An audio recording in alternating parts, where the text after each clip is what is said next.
sweet rapture, oh languorous serenity, oh blissful Felicity. I amuse myself. It has been 2 days since my last letter. I awoke lugubrious and with an odd metal taste in my mouth, but it is over. The pain is but a smidgeon and the dicky tums is only marginally peaky. Rajan is a miracle man, saintly, and my fiance is inconceivable. I am writing the morning after our unexpected connection. I passed out while writing my last letter and I awoke to see my fiance reading it. While I shifted and groaned most unladylike, he startled and dropped the letter. He stooped down to pick it up off the floor, but it went under the bedways, and he hit his bulbous headgear on the mattress. It is most humorous as I reminisce, but at the time I could scarcely breathe, let alone chuckle.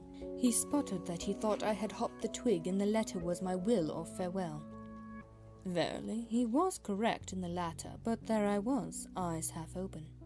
And his eyes were filled with such sentiment.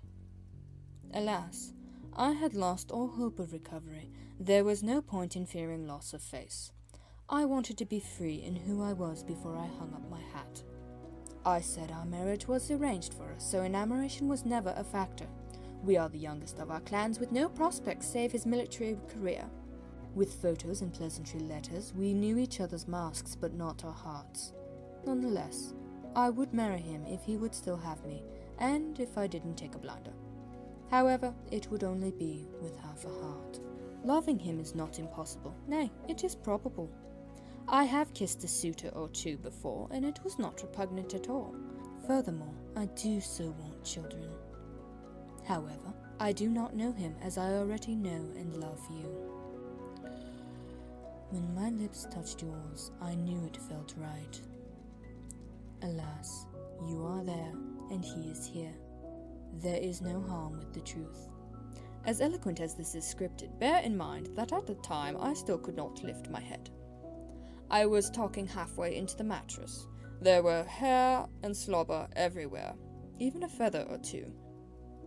Nonetheless, he ever so gently pushed hair back behind my tender ear. He lifted me and resituated pillows to sit me upright. Then clasped my hands in his and said, "Whatever is pleasurable is permissible." There was a most insurmountable pause.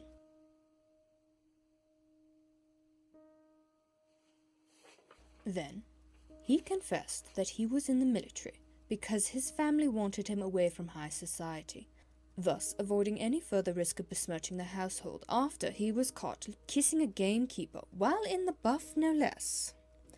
The family did not mind sacking a scullery maid who was up the duff. However, this offence was too egregious. He was on a boat to India within the fortnight.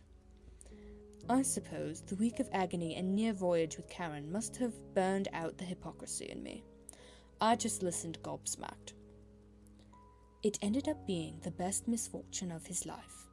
Our princely state is minute and insignificant. We are free. The locals are Hindi, not Islamic. They practice 4 life goals: Dharma, Artha, Kama, and Moksha. Here they focus on Kama, desire. The land is peppered with ancient temples in reverence to Kama Sutra, the rule of desire. The theory of love, what triggers and sustains it, the good and the bad. He wants us to dispel our oppressive British upbringing and live by this philosophy instead. I find it most appealing, perhaps because I feel reborn and take this new life in stride. Another incentive is his kiss. He wanted to give me a taste of what he had learned so far, and it was delicious. My body was weak, but my soul writhed, like it does with you. The potential is crystal clear. My hand would fall off if I were to try to write all of our deluge of dialogue succeeding the kiss, but I will recapitulate. The kiss seemed to have awakened my body, and I recovered alarmingly. The more we spoke true, the stronger I became. We are determined to marry as soon as I am no longer invalid. I am confident I shall convalesce. I managed to hobble to a chaise on the veranda and am now resting with an exquisite view as I write this letter. But this is the most exciting part. He wants to meet you. He thinks you could have a home here. You and I both know you have been shelved a spinster by the ton. Surely we can fabricate that you are to be our supreme governess to uphold civility for our children in this supposedly savage land. It is perfect, serendipitous even. Just think, you have nothing to lose and us to gain.